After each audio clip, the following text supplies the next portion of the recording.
O ministro Alexandre de Moraes, do Supremo Tribunal Federal, decretou a prisão do deputado federal Alexandre Ramagem, do PL do Rio de Janeiro, mas o parlamentar já estava fora do Brasil quando a ordem foi expedida. Condenado a 16 anos de prisão por tentativa de golpe de Estado, o deputado deixou o Brasil em setembro, mês em que a primeira turma do Supremo Tribunal Federal concluiu o julgamento do chamado núcleo crucial da trama golpista. Essa informação foi publicada inicialmente pela Rede Globo e naturalmente apurada por toda a nossa equipe de jornalismo, e a gente está trazendo aqui agora para vocês já com informações novas sobre esse caso. Ramagem, inclusive, fazia parte do grupo que incluía o ex-presidente Jair Bolsonaro, também condenado, assim como outros 6 réus. Na decisão, Moraes determinou que todos os réus entregassem os passaportes e ficassem proibidos de viajar para fora do nosso país. Pois é, mas na quarta-feira o site Platô revelou que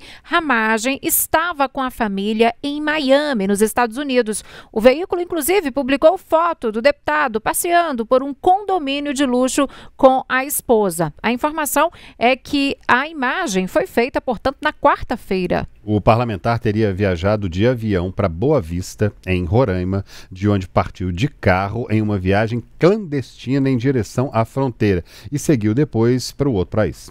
Ainda na quarta-feira, o pessoal pediu ao STF e à Polícia Federal a prisão de Ramagem. No entanto, soube-se nesta sexta-feira, hoje, que a prisão preventiva do parlamentar já havia sido decretada por Moraes, atendendo a um pedido da Polícia Federal. Já a Câmara dos Deputados informou que Ramagem não comunicou a saída do país, nem pediu afastamento ou enviou qualquer aviso prévio à presidência da Casa. Ele apresentou atestados médicos entre 9 de setembro e 8 de outubro, e 13 de outubro e 12 de dezembro.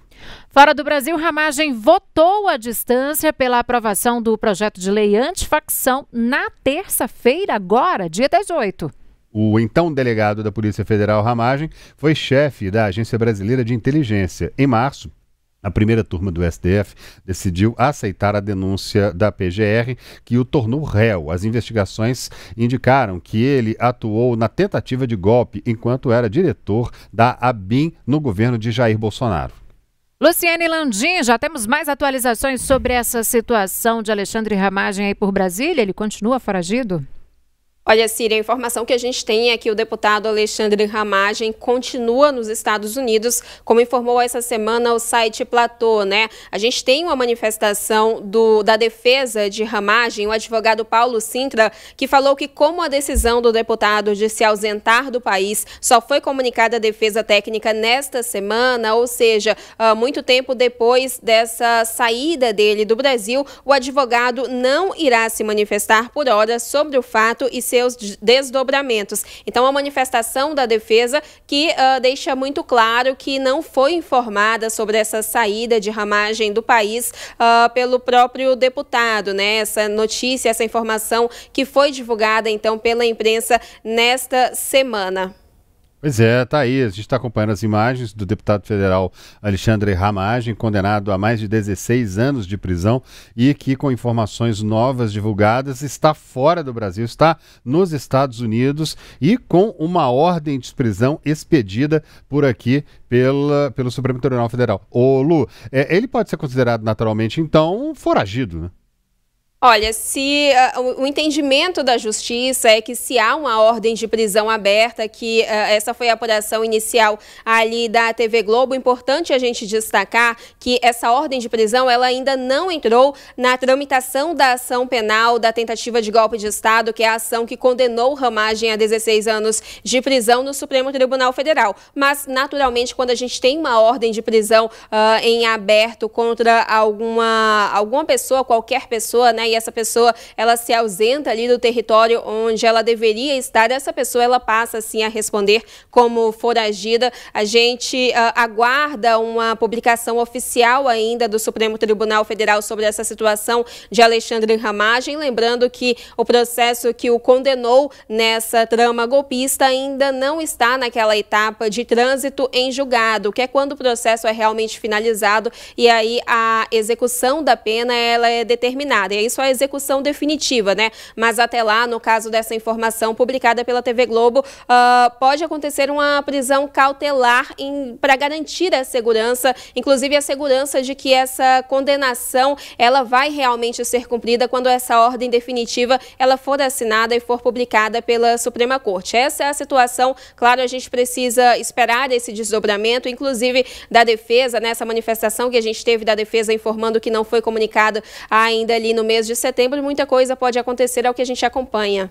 É isso aí. A defesa do ex-presidente Jair Bolsonaro pediu ao ministro Alexandre de Moraes, do STF, para cumprir em casa a pena de 27 anos e 3 meses imposta a ele no caso da trama golpista. Os advogados apresentaram novos laudos médicos e solicitaram que o regime inicial fechado seja substituído por uma prisão domiciliar, humanitária, que é chamada, né, sob monitoramento eletrônico, a tornozeleira. Pois é, os advogados afirmaram que Bolsonaro enfrenta doenças graves, sequelas permanentes da facada que recebeu em 2018 e tem necessidade de tratamento contínuo, que são incompatíveis aí com a estrutura do sistema prisional. No pedido, a defesa também requer autorização para deslocamentos exclusivos para tratamento médico e o reconhecimento do caráter excepcional dessa medida. Os advogados alegam que o ex-presidente já foi levado ao hospital 3 vezes durante a prisão domiciliar e que a situação representa risco concreto à vida. No documento, a defesa ainda informa que pretende apresentar embargos infringentes para evitar o trânsito em julgado imediato. Pois é, também hoje o senador Flávio Bolsonaro, filho do ex-presidente Jair Bolsonaro, divulgou um vídeo em que ele convoca apoiadores para uma vigília pela saúde do pai, o ex-presidente, e também pela liberdade no Brasil. Vamos assistir. Você vai lutar pelo seu país ou assistir tudo do celular aí no sofá da sua casa? Eu te convido para lutar com a gente. Nesse primeiro momento, a gente vai buscar o Senhor dos Exércitos. Eu te convido para uma vigília que começa nesse sábado, dia 22 de novembro, a partir das 7 da noite, aqui no Balão do Jardim Botânico, na altura do condomínio do meu pai, o Solar de Brasília 2, para orarmos pela saúde dele e pela volta da democracia no nosso país. Vamos pedir a Deus que aplique a sua justiça aos que perseguem tanta gente inocente e ajudam os verdadeiros bandidos a se manterem no poder. Não tem mal que dure para sempre, e Deus fala na Bíblia que a escuridão mais forte é exatamente a que precede a chegada da luz. E se o momento é o mais difícil para a gente, pode ter certeza que Deus está no comando de tudo. E muito em breve, a luz vai vencer as trevas. Então a luz nascerá nas trevas e a tua escuridão será como o meio-dia. Isaías 58:10. Te espero lá, porque a gente não vai desistir do Brasil de jeito nenhum. A nossa pátria não vai continuar nas mãos de ladrões, bandidos e ditadores. E com a sua força, a força do povo, a gente vai reagir e resgatar o Brasil desse cativeiro que ele se encontra hoje. Quando os ímpios sobem ao poder, o povo se esconde. Mas quando eles perecem, os justos se multiplicam. Provérbios 28:28. Vem com a gente, vamos lutar. Te espero aqui. Lulandim, as decisões sobre essas prisões devem sair quando, de fato, hein? Está na expectativa, né? Esses dias falando que o estado de saúde de Bolsonaro piorou, vem só piorando, se agravando. Há expectativa muito grande sobre essa semana que chega agora. Você já tem alguma informação aí de Brasília, de bastidor, sobre a possibilidade de uma prisão de Bolsonaro? Olha, a gente tem algumas etapas que ainda precisam ser cumpridas pelo Supremo Tribunal Federal, né? A repórter Lara Alves publicou nessa semana no portal de O Tempo que a bancada do PL tem uma expectativa de que essa ordem de prisão ela seja publicada ali na terça-feira, e isso é uma decisão que sai da Suprema Corte. Mas a gente tem vários fatores que podem interferir nisso. Isso é uma expectativa ali dessa bancada que é a mais próxima a Jair Jair Bolsonaro, inclusive a bancada do partido que o ex-presidente faz parte e atua como presidente de honra. Mas por que terça-feira? A gente tem até às 11h59 da noite um prazo aberto para que a defesa dos condenados nesse núcleo 1 da tentativa de golpe apresentem novos embargos de declaração. Esses embargos de declaração, eles são um tipo de recurso em que algum ponto do julgamento pode ser esclarecido, mas há um questionamento aí sobre o prazo para os embargos infringentes. E aí, no caso, esse prazo poderia ir até o final da próxima semana. Qual que é o questionamento? Há um entendimento na Suprema Corte de que os embargos infringentes, que aí nesses as defesas elas podem tentar ali uma revisão das penas, eles só podem ser apresentados e considerados ali para uma discussão entre os ministros quando há uma divergência de pelo menos 2 votos em um julgamento. E não foi esse o caso do julgamento que condenou Jair Bolsonaro e aliados nesse núcleo 1. A gente teve somente um voto divergente, que foi o voto do ministro Luiz Fux. Então, a gente tem advogados que falam aí que há sim uma jurisprudência para que esses embargos infringentes sejam apresentados, ainda que não haja um precedente para que eles sejam aceitos. Há também um questionamento se esse prazo ele nem seria considerado por conta dessa impossibilidade que a jurisprudência fala, né? Então, a gente ainda tem algumas etapas que a gente precisa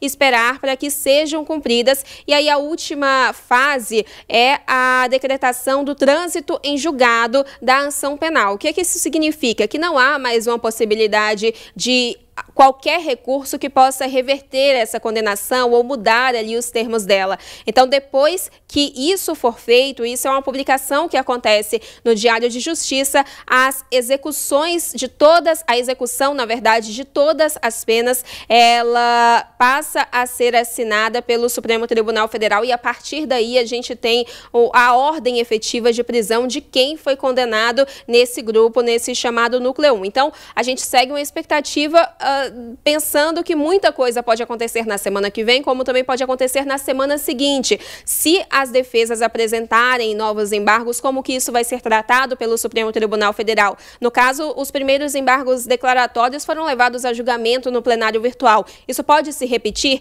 A gente também teve uma manifestação da defesa de Jair Bolsonaro hoje. O ex-presidente foi ao Supremo Tribunal Federal pedindo que já seja decretada a prisão domiciliar humanitária a ele por conta da condição de saúde. E a gente lembra que a condenação ela foi feita inicialmente em regime fechado. E a defesa avisa nessa petição que desde já é necessário registrar que pretende entrar com recursos cabíveis, especialmente os embargos infringentes e eventuais agravos. Então, tudo depende também dessas estratégias da defesa e como o Supremo Tribunal Federal, especialmente o relator, ministro Alexandre de Moraes, vai lidar com todas as ações que os advogados ainda podem tentar ali na Suprema Corte.